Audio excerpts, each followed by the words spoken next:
Are you ready? It is time for another episode of Broad Street and Beyond, where everything Philly sports at Central PA is in play.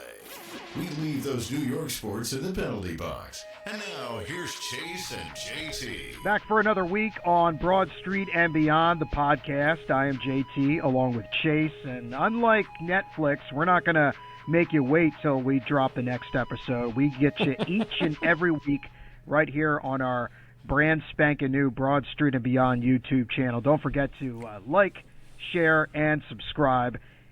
And buddy, we've got a lot to tackle this week, and I actually want to plug before we get started. Coming up, another one of our interview sessions coming up on Thursday afternoon.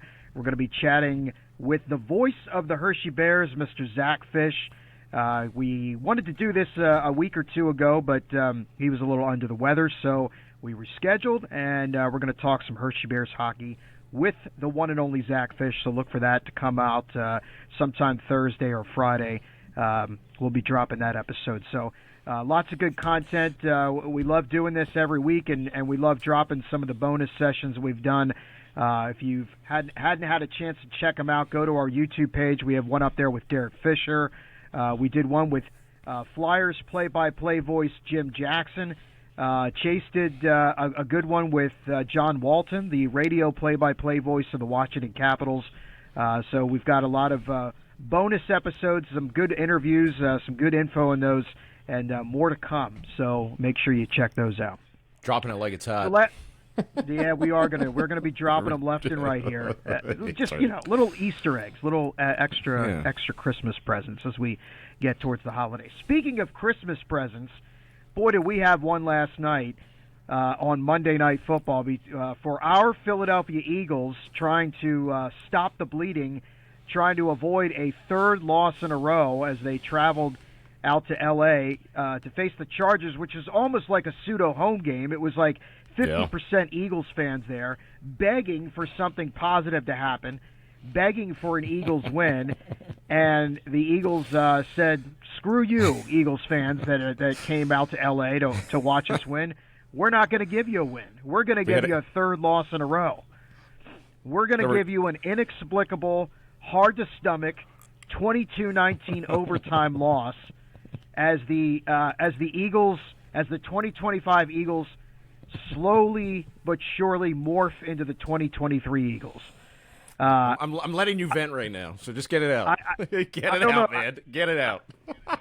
I got mine out earlier today, so yeah, it's your turn now. I mean, the Chargers, they're not a good team, or at least they didn't seem like a good team last night. The Eagles lost to a one-handed quarterback, basically. Yeah. They let Justin Herbert do just enough against them. The Eagles, of course, once again, didn't finish enough drives. Had one touchdown, and that was Saquon breaking off a 52-yard run. We've been waiting a couple of weeks. I guess that was the first one since the Giants game, right? The first time he broke off a home run. 52-yarder. 52-yarder sprinting down the left side. And at that point, I kind of thought maybe the Eagles had figured it out. They go up 16-13. But, Jalen Hurts just couldn't stop throwing those interceptions last night. And I don't know. What did you think? Tell me what you saw last night. Just like a team of disarray. I mean, it's almost just like the past couple of weeks have been. I mean, it's a tale of two different halves. I mean, they came out in that first half and showed glimmers of hope. They were getting the ball to A.J. Brown. They had the running game going with Saquon Barkley in the first half there. I mean, and I think, too, you got to look at it this way, too. If A.J. Brown would have caught that first pass downfield that was in his hands, that probably would have changed the game dramatically on that one pass play, because they would have been inside Chargers territory right off the bat in that first quarter. I mean, he dropped 2, 3 that were clearly in his hands. So hopefully A.J. Brown isn't coming out and talking this week about how it's other people. I mean, he's as much to blame with this loss as everybody else. But the defense came to play. You can't complain about the defense with the 7 sacks they had in that football game last night. I mean, they were right on target. They were right on par with everything that they were doing. Secondary looked good. Dory Jackson looked good. So did Blankenship. Looked okay. He wasn't too bad. Of course, Cooper DeJean was at the top of his game last night again. Yeah, Kitchen he was game, fantastic. Jake Elliott missing, the field goal there. That was one of the keys there, too, missing that key field goal. I mean, you didn't have any elements to deal with last night at all out in L.A. And then you have Jalen Hurts, who just, it was a disarray. I mean, that's probably the best way that I can describe what Jalen Hurts looks like right now. He shows zero emotion out on that football field when it's going good, when it's going bad. The 4 fumbles that he had, the 4 turnovers, I guess you can call them, one of those 5 turnovers, I should say, with the 1 fumble and then the 4 interceptions there. I mean, I just don't know what to think of this offense. It was the tale of 2 halves again. They start something, and then they get away from it. I mean, even in that first half, what did Barkley had 16 carries in the first half. He only had 4 in the second half. I mean, how do you get away from that when he was obviously hot, giving him the ball, probably the best running game he's had all season, and they got away from that in the second half again? There was a stat, and I forget what the percentages were, but it basically was a breakdown of how much more successful the Eagles were under center last night than Jalen Hurts back in the shotgun. And you keep thinking, well, why don't they do that more often? I don't think. My guess is that Jalen Hurts isn't as comfortable under center as he is going from shotgun. And that game was just a roller coaster of emotions. I knew there was something that told me that the Eagles were not going to be able to keep the Chargers from tying that game up and sending it into overtime. And then the Chargers, they scored first. They go up by 3. And then the Eagles get the ball back, a chance to respond. And at that point, I just felt like there was no juice behind the Eagles at that point. And I was really kind of emotionally, I'd almost resigned myself to the loss. But then all of a sudden, just when you're ready to completely throw in the towel on Jalen Hurts, he comes up, he makes a couple of big throws. Yep. They get down into, I don't know if it was in the red zone or just outside the red zone, and you're thinking, the clock's not a factor at this point. You figure they've got the game, they're in control of things at this point. And then Hurts throws he goes for Dotson in the front corner of the end zone on the far side. I'm thinking, what is going on? Why are you making that throw? You see how many Chargers were there? It was in that area? it was like that all night with him. It was just like, what, dude? What are you doing? And and again, we've talked about this in past episodes. The fact that they can't run the ball, now they have to be more pass heavy, and I just don't think he's comfortable right now shouldering the load when they have to go pass heavy. Now they did run the ball a little bit better. Like we said, Barkley had over 100 yards last night. He had the big touchdown run, but the consistency just wasn't there. And because they can't consistently run the ball, unfortunately, it looks like they can't rely on Jalen Hurts that much. No. And I don't know. I mean, it's a little it's very frustrating to watch. And again, you see what's happening with the offensive line. I mean, they're becoming like a mash unit out there. I mean, God bless Landon Dickerson. I mean, the guy, I think, was given everything he had, but you could see, you can tell that he hasn't been 100% all year, and he got hurt again last night, came out for a while, came back in, wasn't the same player. We've talked about the fact that I guess the Eagles' record now is it 15-27 without Lane Johnson at right tackle. Those numbers speak for themselves, and that spans multiple quarterbacks. That's not just with Jalen Hurts under center or at quarterback. And Cam Jurgens, he's been playing hurt, and you're seeing some of those things where you'll see a positive play by the offense, and then it gets called back for and a shoot hold. Themselves in the foot. Yeah, you know what I mean. There's always that timely or untimely hold now, which you didn't see the last 2 years. You certainly didn't see it last year at all, because those guys up front were mauling people, and they could just they dominated. They were mauling people, and they they were healthy, and it's just not there. And you know, I said last week if they lost to the Chargers, 2023 was upon us. I'm like 90% there now. Eerie looking. Yeah, I'm 90% there because I look back in 2023. So it was in 2023 on November the 26th was the win at home against the Bills, the overtime game, and they went 10-1. Then they proceeded to lose the next 3 games. There was that loss to the 49ers. Lost to the Cowboys, and here you want to talk eerie. December 18th, 2023, the Eagles dropped their 3rd in a row, lose at Seattle 20-17. Do you remember that game? That was also on Monday Night Football. Yep. And Drew Lock of all people, there's a name from the drove past. the Seahawks down field 92 yards and scored the go-ahead touchdown in the closing seconds. And that game, it kind of almost felt like that game last night. Kind of felt like that game, a game that the Seahawks weren't. That Seahawks team wasn't very good, and the Eagles had every opportunity to win that game last night, and they just didn't do it. So now, fast forward, the Eagles are coming home, and if you remember, now last year they did beat, or in 2023 they did beat the Giants. Then, the second to last game of the regular season, they were at home against the Arizona Cardinals as an 11.5-point favorite. Do you remember this game? Kind of. They lost 35-31 at home to the Cardinals, which pretty much sealed their fate in winning the division. And lo and behold, this coming Sunday, the Eagles are at home against a very bad Las Vegas Raiders team. Yes, very difficult team. And guess what? The Eagles are open as an 11.5-point favorite. Wow, look at that. Coinky dinky. I don't know. This is all coming full circle. I feel like. Well, it's funny, like you say that. I mean, they were in so many situations last night where they just shot themselves in the foot. I mean, a Jomo with his unsportsmanlike call that costed them in that game. The Elliott field goal. I mean, they were down in what were they down at the 2? Had a holding penalty that dropped them back 10 more yards. So they then went from a second and goal to being now a second and goal from the 12-yard line instead of like the 2-yard line. I mean, there were so many opportunities in that game last night where they just completely shot themselves in the foot. And again, I mean, you're looking at the offense and you're thinking, this is the 5th straight game now. They haven't scored more than 21 points in a game, in the 5th straight game. I mean, there is some serious concern as you go into the later part of this schedule. I think they'll be all right against the Raiders. I mean, I'm hoping they're going to be all right against the Raiders, but they have the Commanders coming up. Then they smack dab in between that. The Commanders game is the Buffalo Bills, which could be a test for them, I believe. Isn't that one up in Buffalo, too?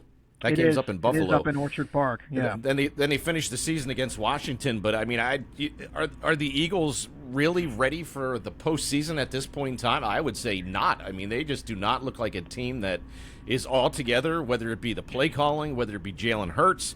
All of it was pretty much coming together last night. You had the defense, you had the running game, you had the passing game. I mean, A.J. Brown had 100 yards. They're trying to force the ball, I think, to A.J. Brown and also to Devontae Smith. And every time, and they said it on the pregame show last night on NBC Philadelphia, that if you would look at the video, the one man that is always opened in that sequence is always Dotson.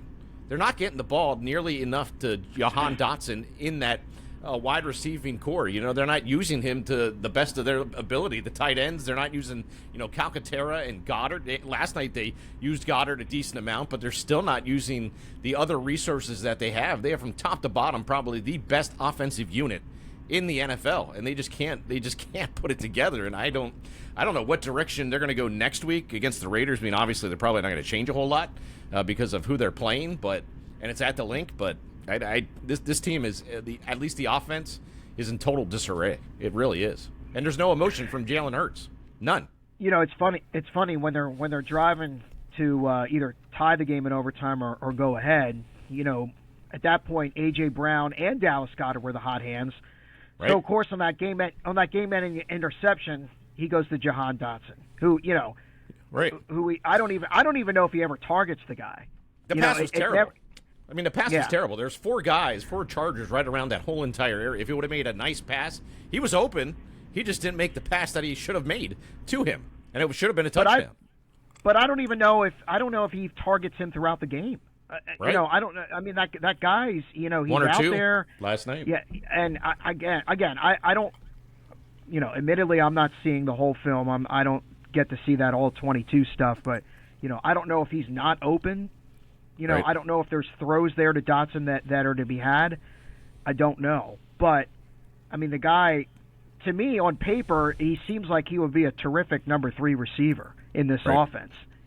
On And- most teams, he'd probably be a 1 or 2. I mean, on most teams, he'd be a 1 or 2 wide receiver. I mean, he makes the plays when they do throw to him, but they're just not. I don't think they're using all the resources that they have on that offensive unit. I mean, right now they keep on trying to get the ball to A.J. Brown every time, whether or not it's because of his antics in the locker room. Who knows? But you know, from top to bottom, you even look at the press conference. These guys have got to take responsibility for what is going on that football field. You see them in the press conference, and all you hear every single week is what? What do you hear? We got to get better. We're going to get better. We got to do this. We got to do that. Do they do it the following week? They don't do it. They don't do it the following week. They don't. No, they don't. So I don't know what this team and where this team's going to go, but I mean, I'm probably like you, man. I stayed up until the final play of that overtime last night, until midnight last night, and hoping for the best. And man, I was probably up for a good hour before I could fall asleep last night. I can tell you that. So the Eagles are now 8-5. They're one loss. They are one ahead in the loss column for the Cowboys of the Cowboys.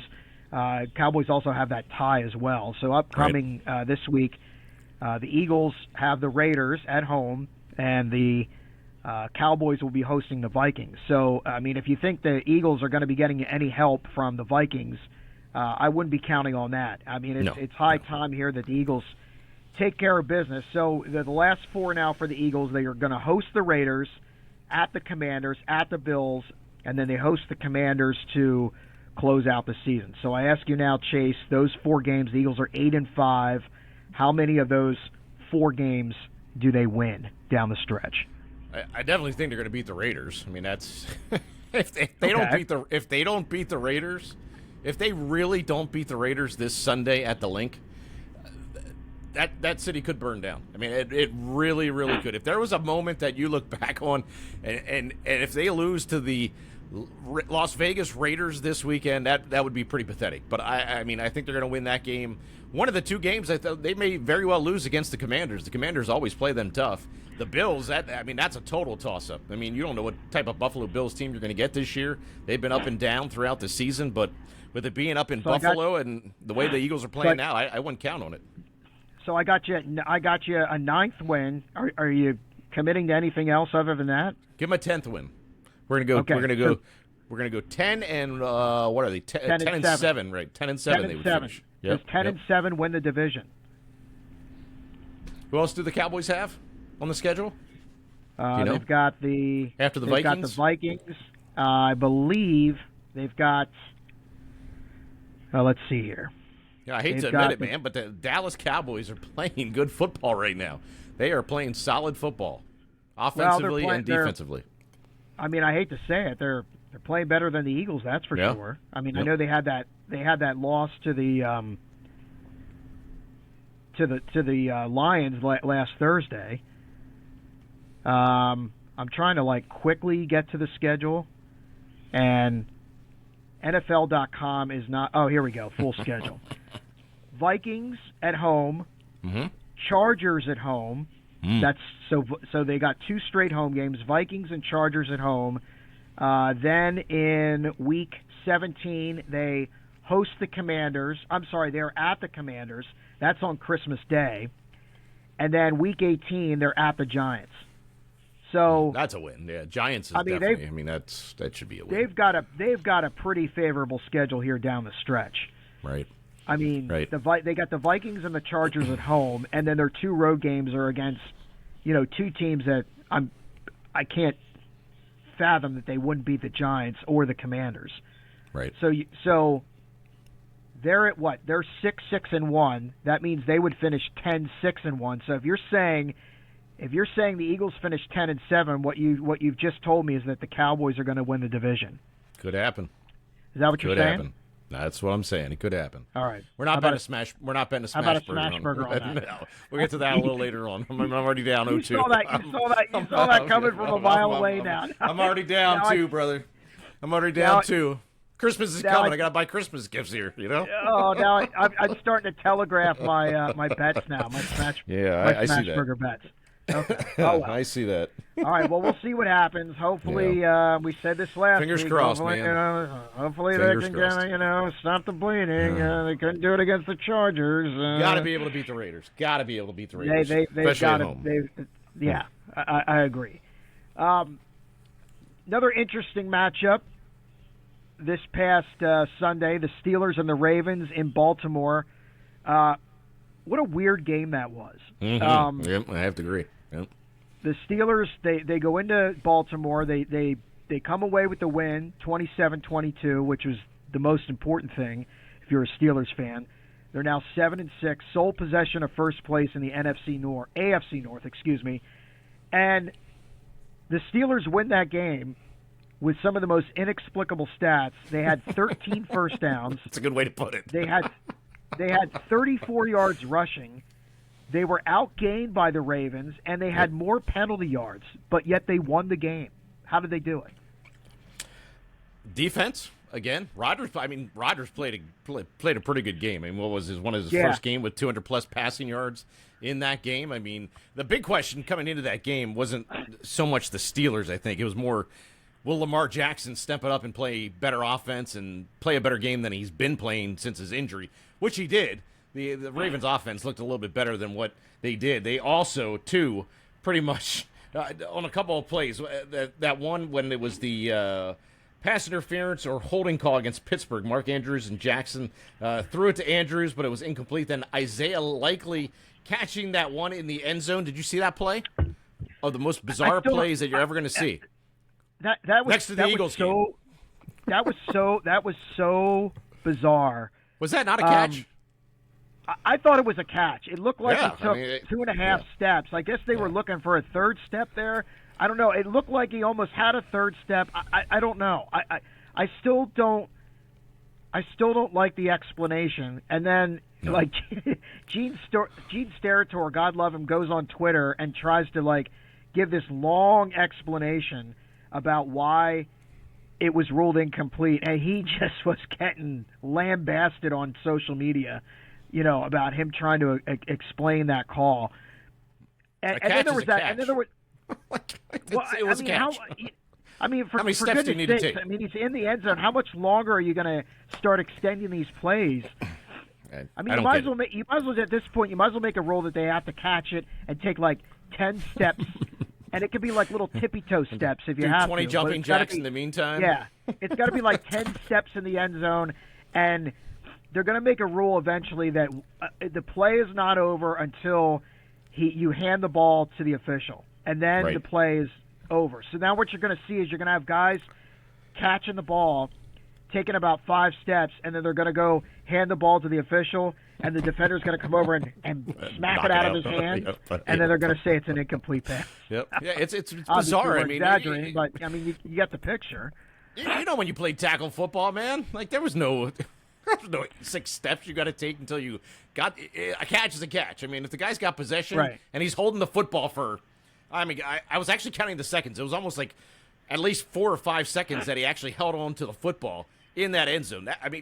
Clearly a touchdown. So that was a bizarre play. The other one I was talking about was the big 4th down for Ravens when they were inside that 10-yard line. Should have been a pass interference or holding call against Pittsburgh and Mark Andrews, and then Jackson threw it to Andrews, but it was incomplete. That was the other bizarre call. But Ravens dominated in all the stats: time of possession, first downs, 22 versus 13, 217 yards rushing for Baltimore, 1 turnover for the Ravens. The interception there by Jackson too, but they pretty much clearly dominated in the offensive passing game with Aaron Rodgers in that game. Defense stepped it up when they needed to do it again, and it was a big win. I mean, that division isn't won by any stretch of the imagination yet. No, certainly not. It was a good game. It was clearly a better game for both those teams after coming off losses and the losses that they did have. But it was good to see Aaron Rodgers do what he did in the game. But he was making some real good throws in the game, and he played well. You can't argue with how well Rodgers played for once. That's for sure. There was another weird penalty call. I think it was in the first half. The Steelers were up 10-3, and they were going for a chip shot field goal by Boswell, and he makes the field goal, but they call Baltimore for unnecessary roughness because they said the rookie defensive tackle, he basically ran over the long snapper, and they said it was unnecessary roughness to a defenseless lineman or something, and they had to come out and say it later that they screwed up. Little consolation now. So instead of being 13-3, I think the Steelers ended up with first and goal at the 6, and that's when I think Kenny Gainwell got in for a touchdown. So instead of it being 13-3, it's 17-3 at that point. So that was a huge play. You talked about Rodgers. I mean, he didn't turn the ball over, and he had that touchdown to Jaylen Warren. I don't know what the Ravens were doing there on defense. I think there was the third quarter one. Yeah, there was two guys. Yeah. There were two Steelers receivers in the same area, and they were both wide open. There was no defender around either of them. And he scampered for 38, 40 yards or something? Yeah. On that? It was pretty really incredible. weird. I don't know. I just, and I'm starting to wonder about, Lamar Jackson. He's got to be hurt worse than I would imagine. Than I think everybody knows. He just, he came back, and it's just he's not the Lamar Jackson that you thought you were going to see, and I thought they were going to really once he got back, that they were really going to take control of the division, and it hasn't happened. Yeah, he looked hesitant in some of his passes when that game against Pittsburgh. It's a bad version of Lamar Jackson. Well, no. There's Baltimore wants. There's another pod I listened to that is theorizing that Lamar Jackson has been secretly replaced by Tavares Jackson. Ouch! That's why the Ravens are struggling. Wow. But are the chances slim? Are the chances slim now for Baltimore? You think to make the playoffs? Let's take a look at this now. So let's do last four for both teams here. So the Steelers go last four. This coming Sunday they host Monday night? Monday night they host the Dolphins. Then they're at the Lions, at the Browns, and then they host the Ravens to end the season. Yep. So the Ravens last four. They go at the Bengals, who just blew their doors off on Thanksgiving night. Right. Then they host the Patriots, the top seed in the AFC. You got a tough schedule. Then they go to Green Bay, who is now taken over first place in the NFC North, and then they're in Pittsburgh for the last game of the season. I mean, I guess you got to. I mean, it looks on paper, it looks like the Steelers have the more favorable schedule, right? And here's Cincinnati's schedule too: Baltimore, the Dolphins, Arizona, and Cleveland. Right, so Cincinnati is going to have something to say here about this division. Oh yeah, too. This division is not just a two-way street here between the Steelers and Ravens. I mean, advantage is definitely Cincinnati in these last couple of games. I mean, taking on Baltimore, they got the Dolphins. They should beat the Dolphins. Should beat Arizona. Should beat Cleveland as well. So I mean, they should wrap up the season with 3 straight wins. Cincinnati. They almost had they been able to snag that game last Sunday against the Bills. That was a wild one up in Buffalo. Right? Yeah. It really would have made things interesting.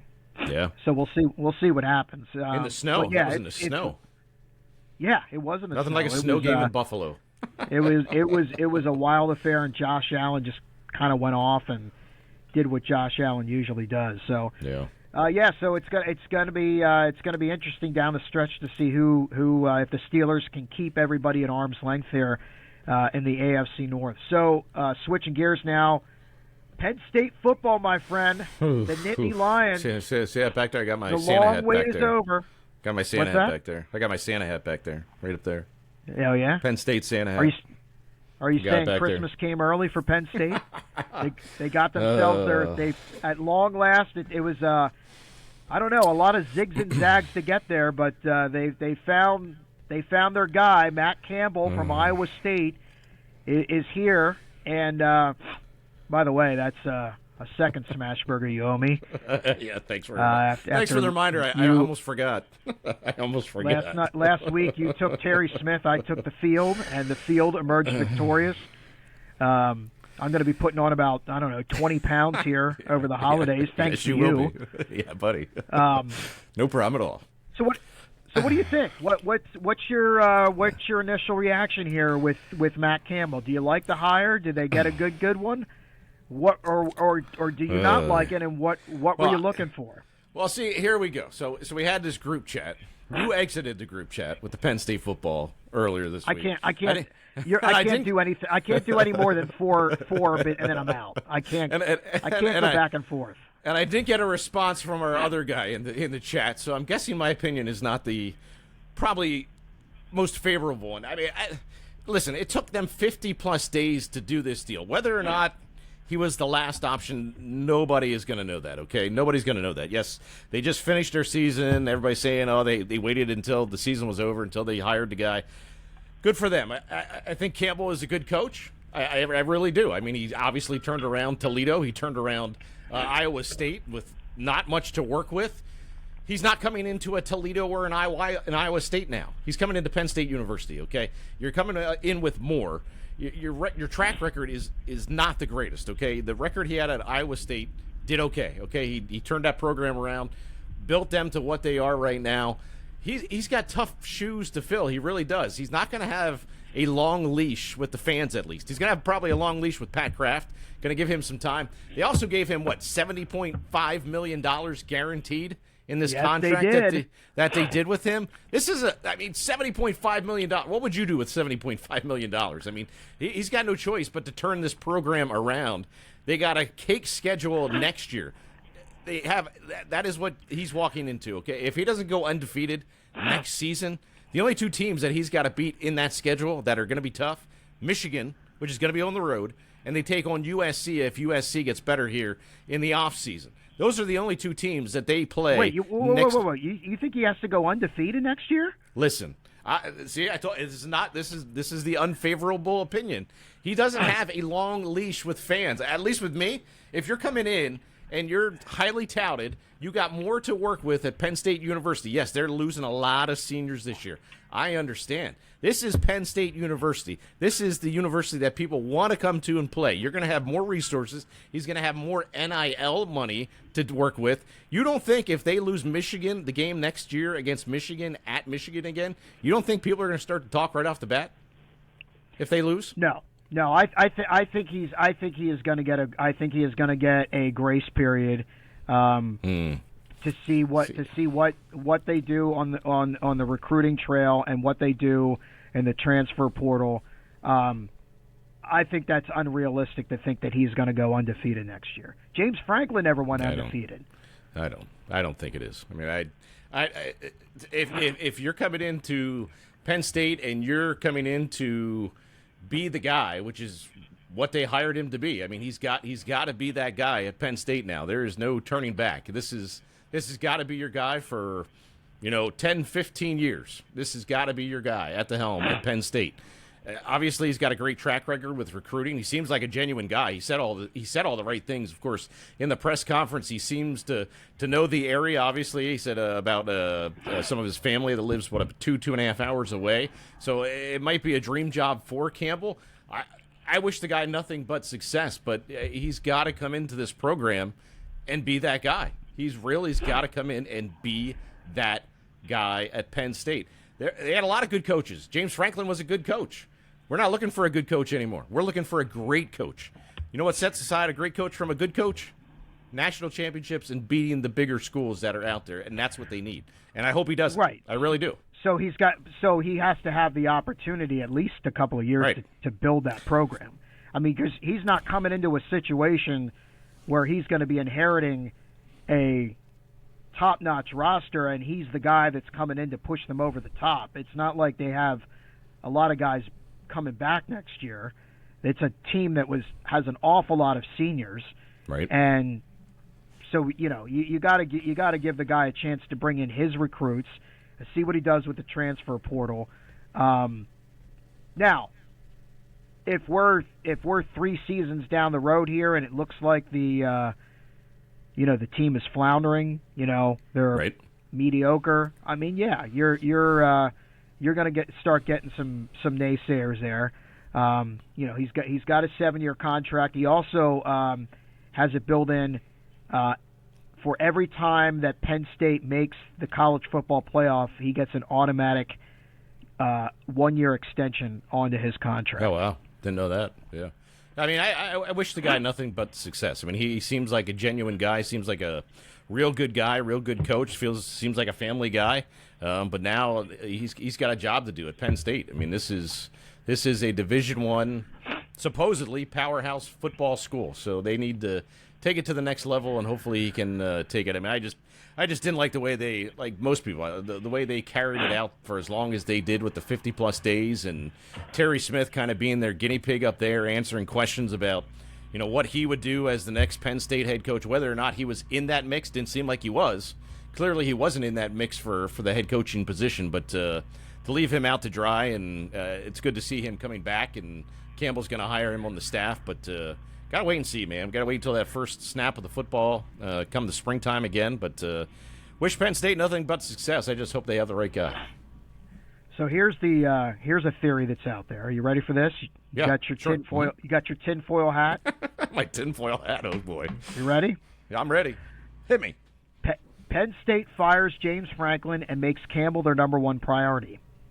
PSU reaches out to Campbell mid-season quietly, and Campbell says, "I don't talk jobs until the season is over. Call me then." Okay. PSU says, "You got it." PSU then stages this entire search and then stonewalls every candidate they reach out to. Campbell mid-season talks to Pollard, the AD at Iowa State. Pollard starts looking at replacement candidates as the season rolls on. Campbell's mind is half on ISU, half on PSU, and Iowa State goes on a 4-game skid, then limps to an 8-4 record. Season's over. Penn State reaches out back out. Pollard says, "Hold on, we've got a guy, but we're not quite hammered out with the details. I need you to stall." Number 10, Thursday comes around, and the process begins as Pollard is closing in. This is all predicated on the fact that as soon as Campbell goes to Penn State, Iowa State right away hires Jimmy Rogers to become their new head coach. Yep, they did. Yep. Thursday comes around, and the process begins as Pollard is closing in on signing Rogers. Rogers is ready to sign. Matt is ready to sign. Process is over, and both teams have their new head coaches. You buying it? So what you're saying is it started mid-season already, pretty much. With the search for Campbell. That's a theory. A theory. That's a theory. See, I don't know. What are you buying it's just there's so many things behind the scenes at these Division I schools that you're never gonna know. I mean, you're never gonna know. I mean, I don't know. Where do all these names keep coming up at in the whole process, and then those guys get the contracts which just absolutely baffled me. I mean, all those guys that came out and they were going to get hired by Penn State, then they got extensions somewhere else, and then they got another deal somewhere else. I mean, I don't. Where do these names come from? I mean, where do these names come from in the whole entire mix of things? And it is tough to say. I mean, I'm not saying it couldn't have happened, but it's not. It's definitely not off base. That's for sure. Do you buy it? What they're saying? What I just read you? Yeah. No, I don't buy it. I just thought it was interesting to throw out there and good food for thought. Maybe there's some kernel of truth in there. Right. It's possible that they could have honed in on Matt Campbell much earlier than what it appeared to be. Pat Kraft sort of kind of danced around that in the press conference on Monday afternoon. Right. But we'll probably never know. Right. Or maybe we will, but so many things that go behind the scenes there. Way down the road, we might find out. How about this for a stat? What? Want me to give you a stat? You're not going to like the stat, but I'm going to give it to you anyway. So Campbell's record versus top 25 teams, 16-27. James Franklin versus top 25 teams, 15-28. So that's improvement. Yeah, well, it's one extra win. If that's what you want to call it, sure.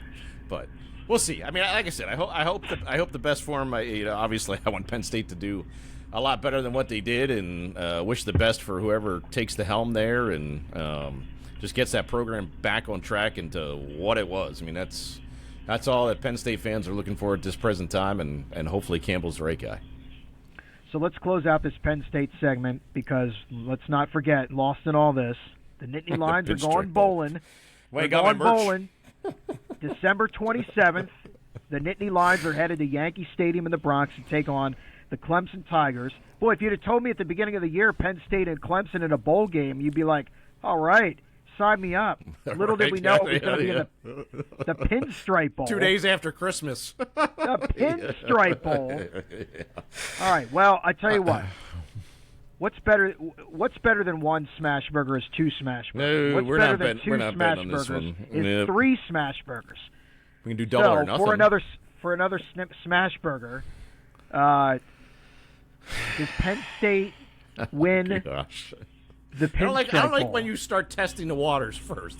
You don't come out and say what your bet is. You just test the waters. You don't come out and say what the bet is. You just want to test the waters first and see what I'm going to tell you. Then I'm you're going to being go from a gentleman. there. I'm being a gentleman, and I'm letting you choose where you want to go with this. I love you, JT. This is why I love you, man. This is exactly why. Maybe they should just play a baseball game instead of football. Why don't they just suit up and play a baseball game in Yankee Stadium? 2 football teams playing a baseball game. There you go. That'd be pretty Bring cool. in Kyle Schwarber. So what was Clemson's record this year? I didn't pay any attention to how Clemson did this year. Not to sure. be quite honest with you. To be honest. Because I thought for sure that this game, the Pinstripe Bowl, would be Penn State versus Pitt, which everybody had said it would draw probably more people to the game with the proximity of Yankee Stadium. But obviously they went a different direction, and Penn State Clemson. So what are we doing here? You're not giving me a record? I got to look it up. Is that what you're telling me? You Clemson? you want a record? I want a record. That's the only thing I need. I don't need the games they won. I just need a record. I think they are. I think they're better than 6-6, but I'm going to get you one here. I'm going to get you one here in just a minute. This will decide the smash burger bet. Oh, you're waiting for the record. I'm waiting. So we can't do a double or nothing. It's got to be like just straight up. You don't get off the hook with a double or nothing. We don't play that. I don't like it. The I don't like Clemson Tigers, my friend, are 7-5. Oh, jeez. 7-5 Clemson against 6-6 Penn State. Just for the fun of it, I want to take Penn State. Okay. I think Penn State's going to win. All right. Well, I think Penn State's going to win, so now we don't have a bet. Smashburger's off. Yeah, see, Smashburger's bet's off now. Well, we'll bet something else. We'll come up with something. Because we agree on who's going to win. So now, by the time you actually get your Smashburgers, the Smashburger special will be over. Oh, that's right. We better hurry up. Yeah, you better hurry up. Is that to the end of the year?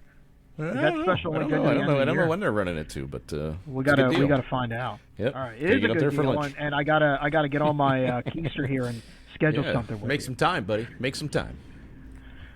What you want to talk some puck now? What do you think? Yeah, let's go to the NHL. Was that where we're going first? Yeah, let's NHL? talk some puck. NHL? Let's talk some Flyers, some Caps, some Penguins. Flyers, they as we record this, they are getting set to face off tonight at Xfinity Mobile Arena against the San Jose Sharks. They're in the midst of that long homestand. Which, Yep. by the way, it was great to chat with JJ last week. Jim Jackson. Good conversation.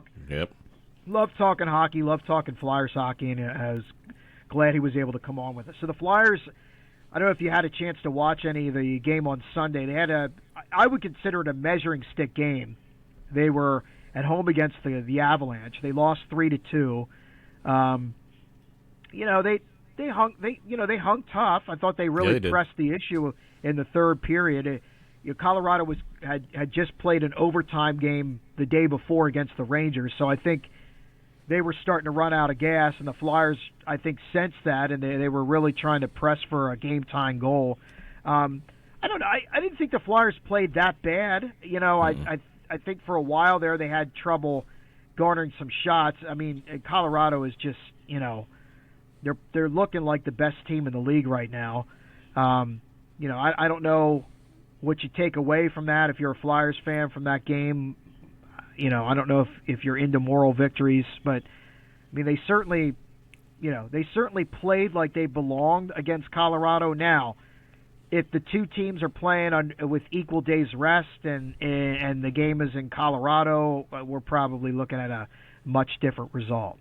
There's only been like a couple of games that the Flyers have lost this year where they just were totally outclassed. Gassed, yeah. Yep. There was a game at Dallas where they lost 5-1, and then a couple Mondays ago they had a 5-1 loss to the Penguins at home. But yeah, Blackwood was good for the Avalanche, man. I mean, they made a late charge, the Flyers there in the third period, and they just could not get anything by Blackwood in that game, and he looked pretty impressive. But it was a good game. I mean, you're taking on one of the top teams in the NHL, and they stuck with the Avalanche, through thick and thin there. I mean, they came right back and scored that one goal. Was it Konechny that scored that goal a couple of minutes after? And then like 4 minutes after. Konechny had a pretty good chance a little bit later. Yeah. He came in from the same side there on the right and couldn't get it past Blackwood. Zegras also had a penalty shot.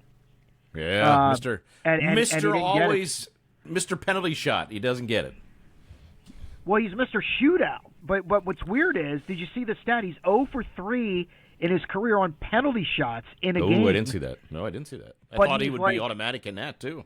Right, but then he's got like the best shooting percentage in shootouts, which, I mean, to me, a shootout attempt is exactly like a penalty shot. Yeah, you would think.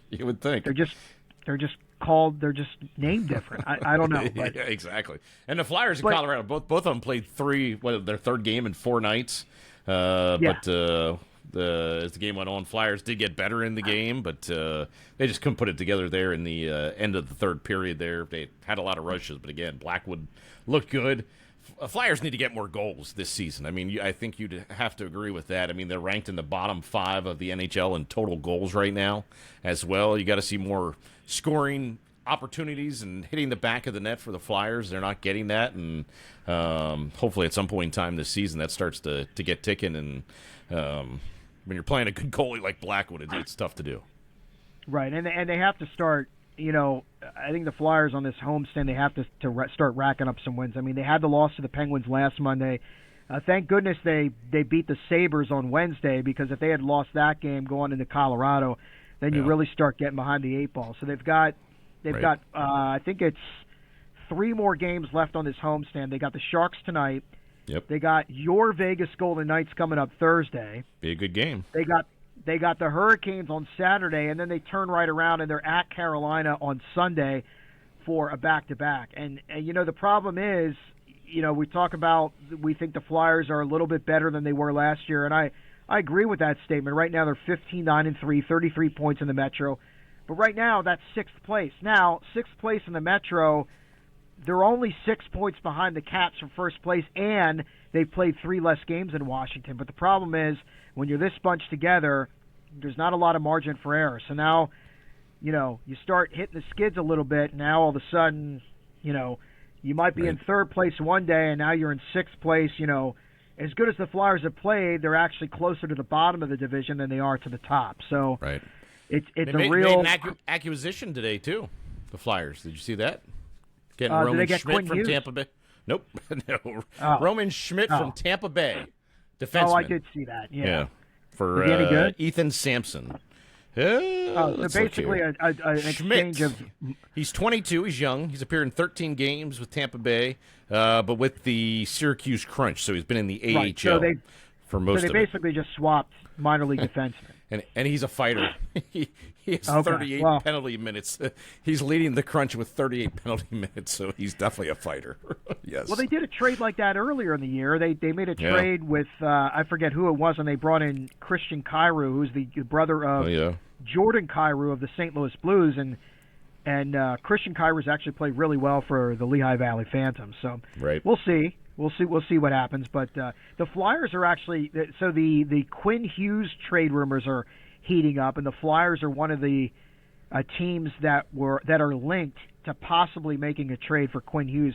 One trade scenario I saw out there was Tyson Forster Jet Luchenko, perhaps another prospect, and 2 first-round picks. Would you do that trade? Would you trade that for Quinn Hughes? I think I would. Yeah, I mean, right now at the moment with Forster obviously being out of the lineup, I mean it would make sense for the Flyers, and it's certainly an upgrade in getting Hughes. But I mean, I would certainly do that. When's the trade deadline in the NHL? It's not until March. No, it's not until March. Oh yeah, we got a while yet. Yeah, so they got plenty of time to hash it out. And right now, if that would be the deal, if I was the Flyers and Danny Briere, I would take that in a heartbeat, for sure. That's a rumor. Honestly, it probably, if I'm Vancouver, I'm probably going to want more than that. Oh yeah, absolutely. I'm sure if Vancouver their front office is a shrewd negotiator, they might start off by asking for Michkov in that deal too. Yeah. Oh yeah. And the Flyers could eventually, I mean, depending on who they're vying for with the trade, I mean, they could certainly throw Michkov in there right now. I mean, he's not producing as much as they thought he would this season so far. I mean, he's had glimmers of hope, and even Jim Jackson referenced that too. But hey, why not throw him in the mix and see what you can get, and maybe it's an upgrade. Why not? Yeah. So we were talking, we were saying the Flyers are 6 points behind first place. The team they are chasing, they're trying to nip at the Washington Capitals' heels. Nip it at the bud. They're trying. But, man, the Caps are really rolling right now. 10 of their last 12 they've won. They're coming off the 2-0 shutout Sunday night against the Blue Jackets. That's the 7th career shutout now for Logan Thompson. So his numbers this year, I don't know if you saw him, 13, 6, and 2, goals against average of 1.96 at a .925 save percentage. I mean, that's impressive. Early Vezina talk. That's early Vezina talk as far as I'm concerned. I mean, now he's not maybe the name guys that you're always going to talk about that are going to challenge for the Vezina, but I mean, he's got to be in the conversation. Yeah, now that Charlie Lindgren, of course, is out with injury, and they've called up Stevenson. They also called up Bjorklund from Hershey into that. But Logan Thompson, man, I always loved him when he was with Vegas. I mean, he was lights out every single night. I couldn't believe when they actually got rid of him from Vegas, but he has been nothing but spectacular. Notched his 100th career win with the 39 saves against Columbus. They've been the 2 highest scoring teams, too, Columbus and Washington, in that game in the NHL for the past, since mid-November, that they've been the highest scoring teams in the NHL. So he kept them at bay and shut them out. Caps 6 games in 10 nights. They've logged a lot of miles on that road trip, too, over 5,000 miles. So you thought fatigue would have been in place for that Columbus game, and it certainly wasn't. Jacob Chychrun scored in his 11th goal. The usual guys are scoring, man. Tom Wilson is just having an absolute incredible year. Tom Wilson. I feel like when he's on top of his game, when he's rolling, they're like that. Yeah. He's the lightning rod for them, and when he's got it going, there's no stopping that team. Yeah, it's absolutely amazing of what they have done so far. But it was a goaltending duel, 77 shots too in that game, on goal combined against Columbus. But 2 teams that have been since mid-November been lights out as far as scoring wise, and Caps are looking good. I mean, right now, I would have never thought, like I told you last week on the podcast, I would have never thought that 3 weeks ago that we were talking about them being in last place, and they have just certainly came up through that Metro division and just have been pouring it on here the past couple of games. Well, I mean, again, when you have a division that tight, you get on a little bit of a roll, and then all of a sudden you're shooting right up the standings. And they got a big game coming up Thursday night against the Hurricanes. Right. Obviously, the Hurricanes are the team that has kind of been. Well, I mean, the Caps won, but you think of the Metro of recent years, you think the Hurricanes are always going to be in the mix, so that's going to be a marquee matchup. And then the Caps head to Winnipeg coming up on Saturday. Also a winnable game. I think it'll depend on how they do against Carolina, but Winnipeg is not quite as stout as they've been the past couple of years. I think they're still okay, but they're not having kind of the breakout years that they've had the past couple of years. Penguins as well. They're holding down the fort. They're in fourth place in the Metro Division. They had that 3-2 shootout loss to the Stars, but again, Crosby and Malkin are just they're playing. They look like they're in their prime right now. Yeah. I mean, they're playing as good as they've ever had. I might be exaggerating that a little bit, but they're looking good though. They are looking good. But they're not showing their age. That's for sure. Now, I guess Malkin is. Did I see something where Malkin is listed as day to day? I don't know if that means he's going to miss any time or not, but still. See if there's any update here. They're but overall they're getting relatively healthy. They got Brazeau back, Tristan Jarry's back in goal. So we'll see. I guess Ricard Raquel's is going to be out another couple of weeks, but now they've got a 5-game homestand coming up, so it'll be their chance to see if they can make some hay in the division. They got they're in action tonight as we record this. They're hosting the Ducks. 0-0 right now. 0-0. 0-0. How about a Flyer? We got a Flyers Sharks score there? Or was that 7:30? It is 0-0. 10:54 to go in the first period. Okay, so we'll hop off this and hopefully we won't miss anything. So the Pens, they got the Ducks tonight. They got the Canadiens on Thursday, and they got the Sharks on Saturday, and they got the Utah Mammoth on Sunday. So, we'll see where they look coming out of this. But I keep waiting based on, I guess, on how things went last year. You keep kind of waiting for the bottom to drop out there, but I don't know. I don't know. It doesn't look like it's happening.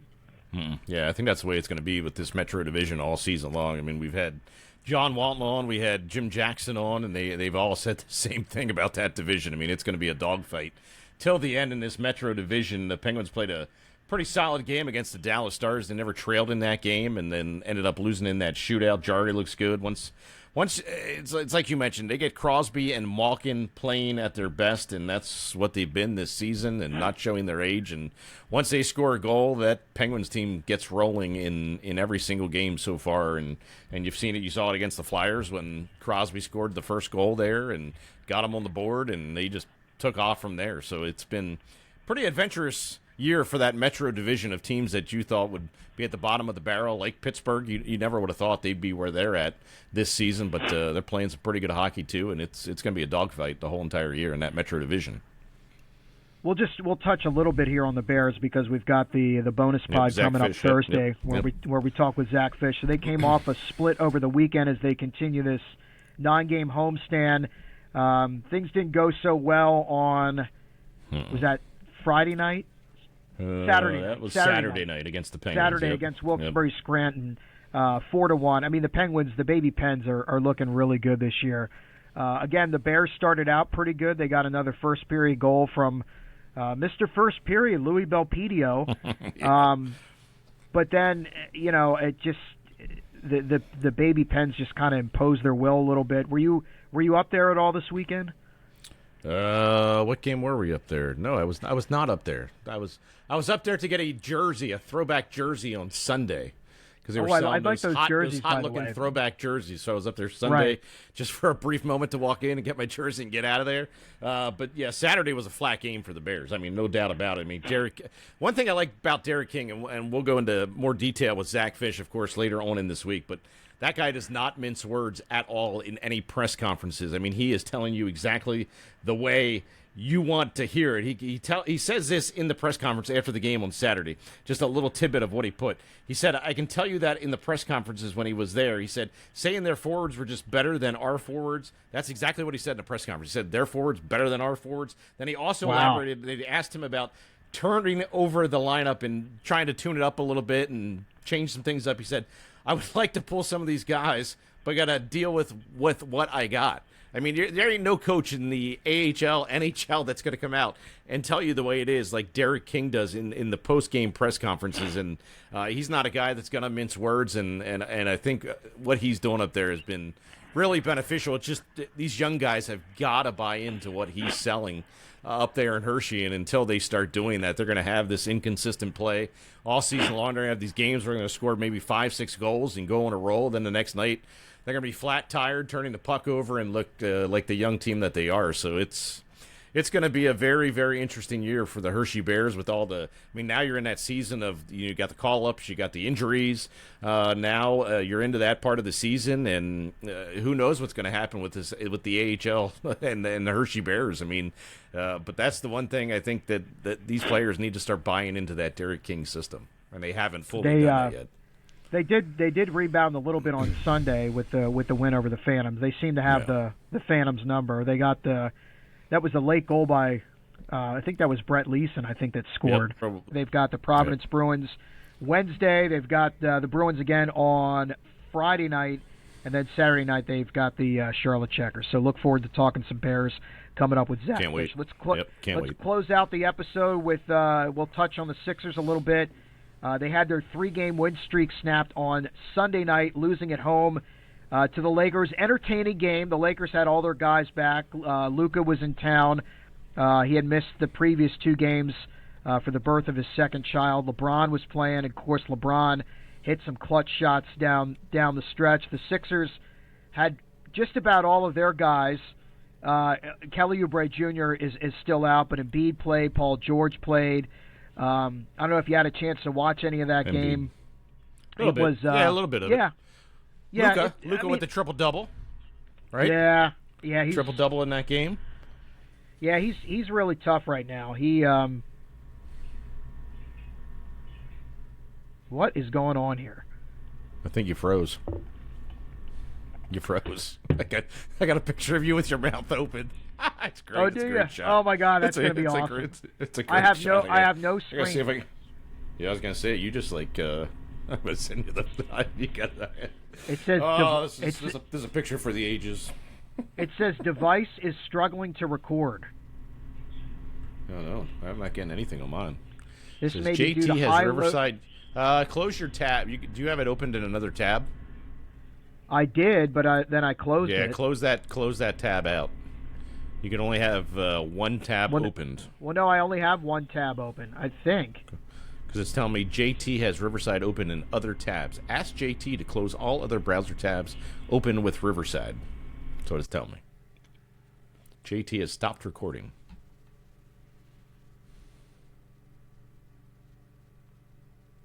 Says ask JT to refresh, then rejoin from our regular browser. Not incognito.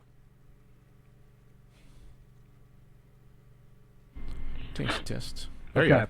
I'm back. There you are. It's a great picture. You gotta look at your text then. I love it.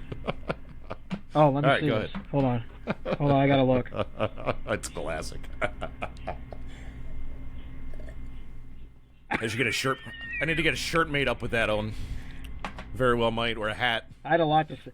Well, I like the thumbnail of Jim Jackson on the pod. Did you see that? Yeah, isn't that good? I have no control over that when that comes out. That's exactly what my owner at the golf course said. He's like, "Oh, that's a lovely snapshot of Jim Jackson. He looks like Ric Flair." All right, let's doing the woo. Let's not tempt fate. Let's just do something real quick on the Sixers here. So, yep. So the Sixers, again, they were in it, but I feel like if they need that second guy. They need a Robin to Tyrese Maxey's Batman, and I just don't know that they have. It's not going to be Embiid. I mean, Paul George, I guess he has the potential. He played really well in that game in Milwaukee, but it's not VJ Edgecombe, not yet. So it's like if teams are going to key on Maxey down the stretch, I mean, maybe you can hope that Quentin Grimes gets hot and hits a couple of three-pointers, but until they get that second guy consistently, they're going to have problems in games like this. That's just my opinion. Yeah, and at the half, the Sixers were leading by 7, but the third quarter, I mean, was the tail of the tail there. I mean, LeBron James came out lights out in that third quarter, and they were just rolling. At one point in time, they went on, a 23-7 run in that third quarter alone. I mean, the one thing you can say about the Sixers this year, though, I mean, they're a fun team to watch, whether they Yes, get down or they are have that. the lead, they are a fun team to watch. They're getting a lot of good points from their bench, too. I mean, the bench has done an outstanding job for the Sixers this year, but it's like you said. I mean, they need somebody there that's with Maxey. You thought Edgecombe was going to be that guy at the beginning of the year, the way he started. He's kind of trickled off a little bit here as we go on in the season, but I'm not sure who that guy is. Could it be a Quentin Grimes? Could it be a McCain? I don't know. I don't know who it's going to be. It's definitely not going to be Joel Embiid, and it's not going to be Paul George by any stretch of the imagination. It doesn't look. Yeah. But no, you we'll make a great point. I don't know that I don't think the Sixers are necessarily – I don't know how to describe them. They're not a bad team. I don't know how good of a team they are. They're okay. They're an okay team record-wise. Their results make them an okay team, but at the very least, they are kind of fun and interesting to watch. With the exception of that one blowout game that they had. I mean, they've been a real fun team to watch this season, and this is what we're going to have. That's what Nick Nurse has said. I mean, it's going to be up and down. It's going to be a roller coaster ride, and you're seeing that from the Sixers, and that's what you're going to see the rest of the way out until they pick somebody up that can complement Tyrese Maxey on his other side, or that can score just as well as he can, and he scores at will. I mean, there's nobody else on that team that scores at will at this point in time. Right. You thought Edgecombe was going to be that guy, but he really has not become that guy as of yet. Sure, he will, but not yet. They got a couple of days off because the NBA's doing the knockout stages of this NBA Cup, which I'm not really interested in watching. So the Sixers don't play again until Friday. Now they have a winnable game against the Pacers, but then they've got the Hawks on Sunday. The Hawks are a tough matchup. The Sixers and Hawks had a pretty entertaining game 2 Sundays ago. If you remember, it was a double overtime game in Philly that the Hawks won. So we'll see what's coming up. Partner, it's been fun. It's been real. It's been a pleasure, as it always is. The pleasure is usually yours. Will we ever talk an Eagles win? Will we ever talk an Eagles win? I don't know. We haven't talked a lot of Eagles wins. That's for sure. You got to tell everybody the big Phillies news, though, before we go. You got to tell everybody the big Phillies news. Oh, that's right. Kyle Schwarber. On, JT. Broad Street and beyond. The Schwarbombs are going to be back in Philly for another 5 years. Yeah, and Rob Thompson for another Rob 2. Thompson. Are they bringing the whole band back together? That's the only JT 2 I know. Real Muto. Come on. Castellanos. There's a reason why they only got as far as they did this year. You can't bring everybody back. You can't bring them all back. So we'll see. Maybe this is just things are just starting to heat up. Yeah, I think they for are. For the off season. So maybe we'll have even more Phillies news to talk about. Coming up when we do the pod next week. So yep. Until next time, we'll talk to you guys again. We're going to do the bonus pod with Zach Fish coming up on Thursday. But in the meantime, like, share, and subscribe. Spread the word. Broad Street and beyond. We're out.